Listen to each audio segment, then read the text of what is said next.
Hello नमस्कार सत श्री अकाल अस्सलाम वालेकुम। कैसे हैं जनाब? तो साहब, क्या ममता बनर्जी संन्यास लेने जा रही हैं? पहला तो आज इस वीडियो में इस मुद्दे को कवर करेंगे और क्यों ये बात बोल रहा हूं, कैसे उसको ममता बनर्जी को अलग थलग छोड़ दिया है उसकी विधायकों ने और उसके टीएमसी के नेताओं ने, इस मुद्दे पर बात करेंगे। अभिषेक बनर्जी का एक और वीडियो आया है, धंधनाता हुआ पत्थर, उस पर बात करेंगे। कल्याण बनर्जी का वीडियो आया है, समझ में नहीं आ रहा कि गिरता हुआ आदमी अपना मोबाइल कैसे पकड़े रह सकता है। सही बता रहा हूं, देखना, उस पर बात करेंगे और अन्य मुद्दों को कवर करेंगे।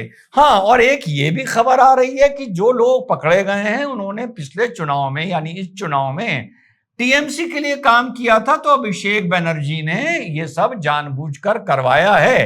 तो पहले इसी मुद्दे को पकड़ लेते हैं कि क्या ये जानबूझ के करवाया है, मुझे क्या लगता है।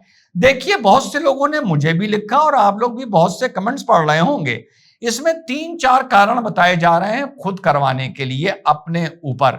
अब वो है जिसको हम लोग फॉल्स फ्लैग बोलते हैं। ये है एक सिंपैथी के लिए, एक सिक्योरिटी के लिए और एक आने वाले वक्त में मुकदमों से बचने के लिए और सीआईडी में जो सिग्नेचर में फोर्जरी हुई है उससे बचने के लिए। यही मुख्यतः 3 कारण आप लोगों को बताए जा रहे हैं। मैं तीनों को नकारता हूं, मैं तीनों को नहीं मानता हूं। मैं मानता हूं कि पब्लिक का गुस्सा था जो निकल गया, और अभी टीएमसी के कार्यकर्ता वाला पार्ट भी ये भी कवर कर लूंगा। भाई, सिंपैथी काहे की सिंपैथी? कौन सा चुनाव होने वाला है जिसके लिए सिंपैथी? अगला विधानसभा का चुनाव 2031 में होगा, तो यह सिंपैथी क्या तब तक चलेगी? या अगला लोकसभा का चुनाव 2029 में होगा, तो यह सिंपैथी क्या तब तक चलेगी? नहीं, यह सिंपैथी के लिए नहीं है। और सिंपैथी के लिए अपनी कोई कमीज फटवाकर अपने ऊपर अंडे नहीं पड़वाता है, पहली चीज। और दूसरी चीज, सिक्योरिटी के लिए, सिक्योरिटी जो इनकी थोड़ी कम करी गई थी, वो सिक्योरिटी बढ़ाने के लिए अगर आपको कोई संयोजित तरीके से काम करवाना होता है तो 1-2 आदमियों को सेट करके आप भले अपने ऊपर कहीं गोली चलवा लें, वो चल जाता है। वो मान लेता हूं कि मेरी जान को सीरियसली खतरा है। आप भीड़ में, मोहल्ले में अपने ऊपर अंडे पड़वा कर Z+ या Y+ सिक्योरिटी नहीं ले सकते। तो दूसरा, इस वजह से मैं नहीं मानता। और तीसरा, सीआईडी के जो पूछताछ चल रही है, उस दिन जो इनके यहां सीआईडी की टीम पहुंची थी, जब ये वहां पर नहीं थे, फोर्स सिग्नेचर को लेकर लीडर ऑफ अपोजिशन का जो मामला है, तो साहब ये भी नहीं मानता कि अंडे पड़ने के चक्कर में अगर इसके ऊपर कोई भ्रष्टाचार के मुकदमे लिखे गए हैं या लिखे जाएंगे या एक्शन होगा या सीआईडी एक्शन ले रही है, तो अंडे पड़ने के चक्कर में वो जो कार्रवाई है वो रोक दी जाएगी। अब उसका भी जवाब मिल गया है कि इसके सर पर हेलमेट कहां से आई थी। कल से मैं अपने आप से ये सवाल पूछ रहा था, ढूंढने पर मिला हेलमेट ऐसे आई कि जब ये वहां पर एक जगह, वहां पर कार्यकर्ता के यहां पहुंचा हुआ था, तो वहां पर लोग, अच्छा, जो कार्यकर्ता है ये भी बड़ा दबंग हुआ करता था जिसकी मृत्यु हुई है, अब वहां पर लोग बाहर जमा होने शुरू हो गए और चोर चोर की नारेबाजी शुरू हो गई। तो जो भी प्रोटोकॉल इसके साथ चल रहा था 2-4 गाड़ियों का, खैर इतना तो वेस्ट बंगाल में इसका अभी भी वहां पर इतना वैल्यू होगी कि संबंधित थाने को सूचना की गई होगी कि यहां पर अभिषेक बनर्जी आने वाले हैं। तो वहां पर जब वहां पर बाहर नारेबाजी होने लगी तो थाने से और पुलिस फोर्स वहां पर आई जो वहां ड्यूटी पे लगाई गई थी। उसके अलावा उसमें कोई आदमी हेलमेट कैरी कर रहा था। जब ये बाहर निकला और धक्कम धुक्का शुरू हुई तो इसको हेलमेट पहना दिया गया। ये है पूरी स्टोरी हेलमेट की। तो किन कारणों से? सिंपैथी का कारण मुझे नहीं लगता, सिक्योरिटी का कारण मुझे नहीं लगता, सीआईडी का कारण मुझे नहीं लगता। साफ बात यह है कि पब्लिक का आक्रोश था। ये वो गुंडागर्दी थी जो इसी डायमंड हार्बर ने देखी है, जो मैंने अभी बताया था कि 5 साल पहले का वीडियो लाया हूं। जेपी नड्डा इसी डायमंड हार्बर से निकल रहे थे, तब पूरे मोटरकेड पर आंख बंद करके ताबड़तोड़ लाठी और डंडे और पत्थर चले थे। ये उसी का आक्रोश है, चाहे वो भाजपा का कार्यकर्ता हो और चाहे उसने अभी पिछले चुनाव में टीएमसी के लिए काम किया हो। अब टीएमसी के लिए अगर काम किया होगा तो वो क्यों पत्थर चलाएगा? देखो राजा बाबू, चुनाव के टाइम पर पैसों के चक्कर में बहुत से लोग बहुत से लोगों के साथ काम करते हैं और उस पीरियड में क्षेत्रीय नेताओं के साथ उनकी फोटो भी खिंचती है। वो मौखिक दारू और पैसे के लिए काम किया जाता है।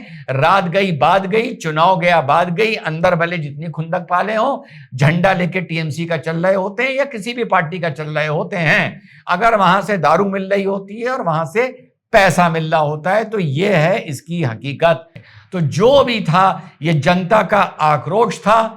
जो तुमने दादागिरी इतने साल की है, पूरे हिंदुस्तान में लोग चुनाव जीतते हैं हारते हैं, तुमने सत्ता में रहते हुए जो किया वो कोई और दूसरा भी नहीं करता, और हारने के बाद जो तुम्हारा अंजाम हो रहा है ये तुमने यही बोया था। अब मैंने क्यों कहा कि ममता दीदी तो सन्यासन बन जाएगी। वो सन्यासन इस मारे बन जाएगी क्योंकि ममता दीदी ने प्रोटेस्ट करने के लिए जो अभिषेक के साथ हुआ है और जो किसके साथ हुआ है, कुणाल बनर्जी के साथ हुआ है, कल्याण बनर्जी के साथ हुआ है। पहले यह देख लीजिए कल्याण बनर्जी के साथ हुआ क्या है। क्या कोई ऐसा आदमी देखा है जो चल रहा हो, पीछे उसके गुम्मा लगे और वो अपना मोबाइल अपने कान में दबा के नीचे गिरे? जरा देखो।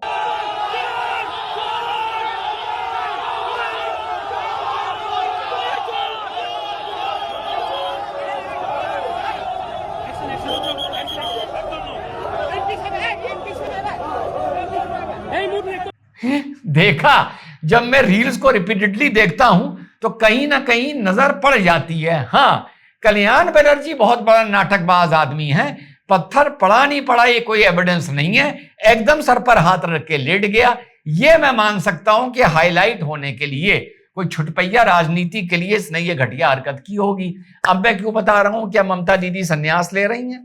वो इस मारे बता रहा हूं क्योंकि जो ये मार पिटाइयां हो रही हैं, इसको प्रोटेस्ट करने के लिए सड़क पर उतरकर ममता दीदी ने 80 विधायकों की अपनी मीटिंग बुलाई। पूछो कितने पहुंचे भैया? अगल बगल के 20 पहुंचे, और वो भी तब पहुंचे जिसमें 3-4 को टीएमसी की ममता बनर्जी के यहां से गाड़ी गई लाने के लिए।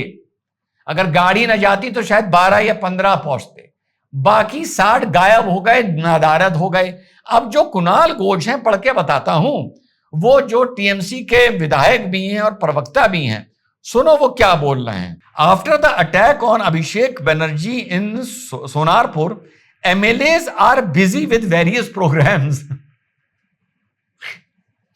मीटिंग किस लिए हुई थी? मीटिंग हुई थी इसलिए कि साहब जो हमारे साथ जो हमारे नेताओं पे अटैक हो रहे हैं उसके खिलाफ कैसे विरोध किया जाए। तो उनके प्रवक्ता बोल रहे हैं कि साहब इस अटैक के चलते वो लोग अलग अलग कार्यक्रमों में बिजी हैं, इस मारे इस कार्यक्रम में नहीं आ पाए हैं। Apart from this, tribunal leader and activist are being attacked in various areas and arrested in false cases.